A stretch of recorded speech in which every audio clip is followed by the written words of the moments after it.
90 দশকের শেষে সবচেয়ে আলোড়ন সৃষ্টি করা নায়িকা বাংলাদেশ। শাবনূর অনেক জনপ্রিয় নায়িকা, কিন্তু মানুষকে যে অন্য একটা আকর্ষণের যে জায়গাটা তৈরি করা, সেটা কিন্তু পপি ছিল।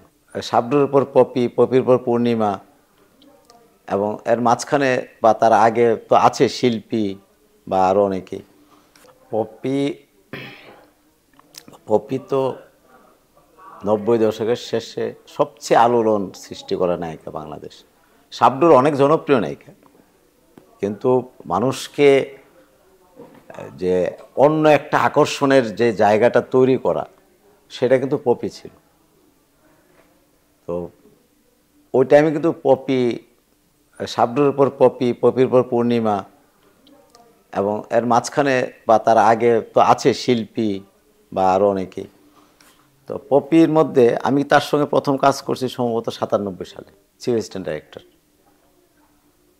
তখন থেকে তুমি তুমি সম্পর্ক তার সঙ্গে, যদিও আমরা ম্যাডাম রাখি, অনেকে ম্যাডাম রাখতো, অ্যাসিস্ট্যান্ট ডাইরেক্টর রাখতো, আমি ওদিকে পছন্দ করতাম না। এই পপি এদিকে আসো, ওইদিকে যাও। তো ওর অনেক বিষয় জানার সুযোগ হয়েছিল তখন থেকে।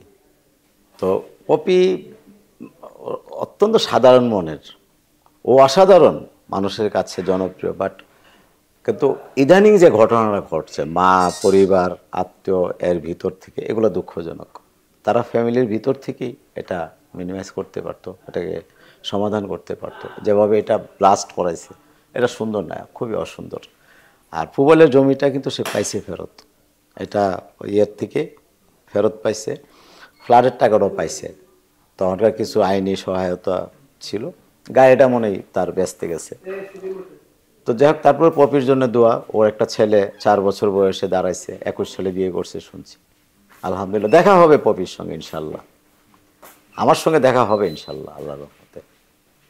কিন্তু ওই দিনও আমার একটা দুঃখ দিয়েছিল পপি, সেটা হলো যে জায়েদ খান ওদিন উপস্থিত ছিল, আরও মানুষজন ছিল। তো কী কারণ আমি জানি না, জায়েদ খানের সঙ্গে সে চলে গেছে 8:30টায়। তখন মন্ত্রী ছিল আবুল কালাম আজাদ, ওই যে তত্ত্বমন্ত্রী আজাদ সাহেব সম্ভবত ছিলেন। তা আমরা ভিতরে একটা ইয়েতে, আমারও ওখানে দেরি হইলো, সবাই ছিলাম আমরা, নায়িকারা ছিল 7-8 জন 10 জন, নায়করাও ছিল অনেক মানুষ, আর আমি তো একটু ওদের দিকেই থাকি। এখন বের হবো, 9:30 বাজে, ফোন দিচ্ছি, আমি তো চলে আসছি। চলে আসছো বলতে, জায়েদ খানের গাড়ি দিয়ে আমি চলে আসছি। আমি ওকে আমার থেকে হ্যান্ডসাম, আমি ওকে ফোনে বলতেছি জায়েদ খানকে আমার চেয়ে হ্যান্ডসাম, তুমি তার সঙ্গে গেলা। তো যাই হোক এগুলো হচ্ছে কি, ও একটু সরল মনা ছিল, ও খোলাখুলি সব বলতো।